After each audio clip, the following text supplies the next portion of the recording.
afternoon, good evening. It is your hoodoo slash conjure cousin Angelle, and I realize I have been doing y'all a great disservice, and I have not had the opportunity to truly introduce myself to y'all as I should.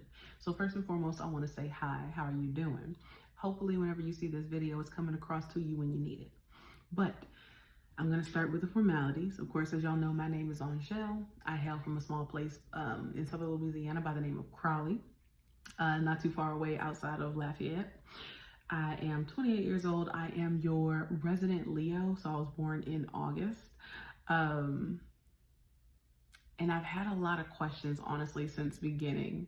The virtues of a hood hoodoo spiritualist, or virtues of a hood spiritualist in general. And I realize it's definitely time for me to reintroduce myself. Let's start with the first question that I tend to get a lot of, which is, when did you start your journey in hoodoo? Now, speaking candidly, I was fortunate enough to learn at the foot of my elders. So my grandfather, the women and the men that he hung around, my great aunt, elders in the community. I had the opportunity to learn in ways that many people really don't have the opportunity to do anymore. And it is because of that it gave me a pretty good foundation when it came to hoodoo. Outside of learning and growing up in it, as honestly most of us have done, I also started doing research. I reached out to mentors, I reached out to friends, I reached out to community. And as I continued to grow, I made sure to do the most important thing, and that was reaching out to my ancestors. Because even when you have a community here in the flesh and in the physical, you cannot forget your community that is beyond this flesh. That was the biggest, or still is, the biggest asset to my practice, is having a strong relationship with your ancestors, having a strong sense of communication with your ancestors, because they flow through you. They are not just people of the past. Every aspect of them has come together to make you, and of course myself, but to make you one of their greatest accomplishments, because when we succeed, they succeed as well. Me coming to that understanding is what really helped me on my journey.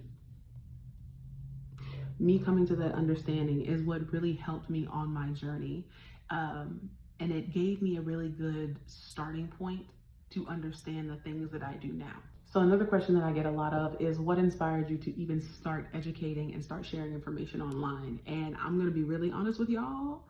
I started in spite. It was pure spite. I'm not gonna lie to y'all. I'm not gonna sugarcoat it, because that's what it is. It was spite. I was so tired of getting online and seeing hoodoo pages not run by Black people. I was tired of getting online and seeing misinformation shared about hoodoo that made absolutely no sense. I was tired of watching people, amazing, brilliant practitioners, either hurt themselves or burn themselves out because they were following information from people that have never once practiced hoodoo, or non-Black people who were swearing up and down that they could practice hoodoo, not realizing that this is a closed practice. What inspired me to start sharing online was just spite, and honestly anger and offense, because I couldn't imagine knowing what I knew at the time and watching people, wonderful practitioners, get hurt because they're going to people that are not well equipped enough to help them, that were going to individuals that were just finding something online and giving them a copy and paste response, instead of actually sitting down and taking the time to get to know someone so that you could give them the information that they need. I was genuinely angry at watching so many wonderful practitioners just leave their practice, something that is literally for them, made for them, and created and continues to thrive because of us, and watching us forsake it and go back to paths that weren't really made for us because we had been given information that inevitably ended up with us getting hurt. That is what inspired me. I got tired of watching people get done dirty, and I knew that I had the tools. And honestly, I knew that this was an anointing that had been put on me that I couldn't keep running from. I'm not going to lie to you. I'd always been told I was going to be an educator at a really young age. And before I knew now, what I did not know then was that my education would not be children. It wouldn't be school children, at least. It would be a mentor of many, a teacher of those who want the guidance, a teacher of those who want to essentially just find the route to come back home. That was honestly something I thought was really amazing, and something that I'm very excited that I did, and that was to stop running from my anointing and actually allow myself to do what I had come here to do, which was to educate and share. What inspired you to start your spiritual shop and offer services? That is kind of a 2 or 3 part answer. One, because I felt the anointing on me. I felt the task given to me, and it was something that I graciously accepted because I realized, although I fought being an educator, it was fulfilling and it made me happy, and it inspired me to open my shop when I honestly realized that I was not getting the treatment or able to get the resources that I needed at the shops that were around me. I currently live in Houston, Texas, and although there are numerous, and I mean numerous, spiritual shops, very few of them specifically cater to Hoodoo practitioners. Very few of them specifically catered to Gullah Geechee or anybody else in that realm. And the experiences that I had in some of the spiritual shops that were around were absolutely atrocious. Between actually being profiled and being followed around the shop to literally not even being given help, or when you come in, being avoided as if you have a plague. I had a terrible experience, a few different terrible experiences with spiritual shops in Houston, and it was so frustrating. It wasn't even humiliating because of the treatment, it was just frustrating to have people see you and either refuse to help you or talk down to you, or even worse, they just straight avoid you. It was absolutely atrocious and I didn't like it. And so I was inspired to start the cornucopia company. I started with my oils, and then I transitioned into tarot readings and offering up spiritual services. I actually have 2 that I want to show y'all here. These are some of my most popular ones. This is Make Me O oil, and then of course Goddess oil. If you want more information about those, you're gonna have to go to thecornucopiacompany.com for further information. But I was inspired by what felt like a fire in my spirit, and it was a fire that was ignited by the treatment of others. It's honestly what continues to push me to this day, because I've gone from just offering oils to offering tarot readings to making customized spiritual baths to customized working spiritual guidance. And this is just the beginning. As 2025 comes in and even beyond, I have even more that I plan on sharing with y'all. And that honestly is what I'm excited for. What advice do you have for beginners interested in this type of work? This is honestly my absolute favorite question, because the answer is so simple and people look at me crazy every time I say it. But my answer is always going to be the same. Go outside. I know that sounds crazy. I know a lot of us are hermits and really comfortable in our home and would prefer to stay home. But this type of practice, Hoodoo, Gullah Geechee, so on and so forth, all of these things require community. They require that you go outside. Yes, you can have an online community, but you cannot get everything that you need on this little box here that we're looking at. It's just not going to be possible.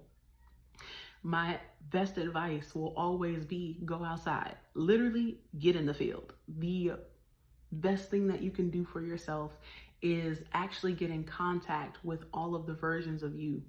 And I know how that might sound. It sounds very lofty when said. However, what's really important about knowing this is that your connection to the world around you is what strengthens your magic and your capabilities in Hoodoo. Being connected to the water, being connected to earth, having a love for fire, understanding that oxygen and air isn't just something that you breathe, it is something that is inescapable. Literally water in just another form. As you grow in your practice, you will start to realize how everything is interconnected and how you cannot escape it no matter how much you try. And in all honesty, that is going to be probably the biggest asset you can have. It's important to do your shadow work. It's important to do inner healing. But what's also important is understanding that you cannot just sequester yourself at home. And that, I think, is really important, having a balance and understanding that in order for you to truly grow, you have to be willing to go outside. You have to be willing to root yourself. What is one misconception about Hoodoo that you would like to clear up? Let's be very honest. Let's start here. It is not myself or any Hoodoo practitioner's job to clear up any misconceptions about this practice. That's not our job. In all honesty, if you are believing the misconceptions, it's probably because you have your own biases that you need to get over. And that's not anyone's job, not even mine as an educator and or as a mentor of many, to do for you, unless you are actually coming to ask for the help. But trying to offer clarity to random people is never going to be a possibility. But what I would like to clear up is the understanding that hoodoo is a closed practice. Emphasis on closed practice. There is a reason as to why there is so much secrecy wrapped around hoodoo, because this is part of a culture and a faith that unless you were born into it, you do not and will not understand.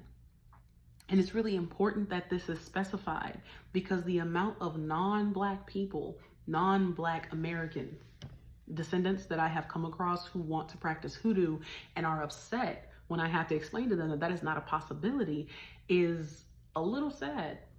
And it's only sad because on the internet, on paper, it looks really fun. It looks cool. It looks interesting. And although I understand it, it is also very dangerous to come into something just because it looks like fun or because your favorite practitioner looks so amazing and they make it look easy.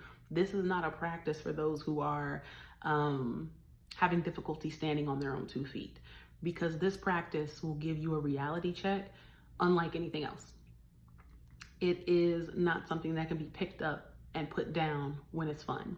This is not something that you can take up because you're bored and the moment your life gets quote unquote on track that you put it down. That's not how this works. This is a practice that is heavily ingrained in Black churchhood, in Black communication. It is heavily ingrained in our culture. It's not something that can be borrowed. It's not something that can be borrowed or broken apart for other cultures to try and experience. It's just not possible. I think that is the biggest misconception, and honestly the most dangerous misconception. And it is that if you are a individual that is not of this culture or is not familiar, that you can just pick it up and decide to be a hoodoo practitioner. And that's just not at all true. It is probably the most dangerous misconception, because it can make you sick. It can get you hurt. Because let's be honest, if you are not someone that is of this culture and you're calling on the ancestors, whose ancestors are you calling on? What are your favorite ways to connect with your community and foster healing? Now, this one I'm really excited about, because I know that in today's day and age, we are used to doing things alone. We are used to being solitary. And many of us, let's be very honest, have a lot of anxiety around meeting new people in a spiritual realm. But don't worry, because if you are in Houston, Texas, like myself, on February 1st, you get the opportunity to meet with me and 3 other absolutely amazing and influential women. And in this space, you will be able to foster that community and that healing and that connection that so many of us have been needing and wanting. February 1st, again, I'm gonna keep saying it. February 1st, you get a chance and an opportunity to meet with some amazing people. And honestly, I think it's really needed. Houston is large, Houston is huge, and we have a party scene out of this world. We have so many scenes for art, history, growth, but we don't have a lot of them for faith, spirituality, the interconnectedness of the two.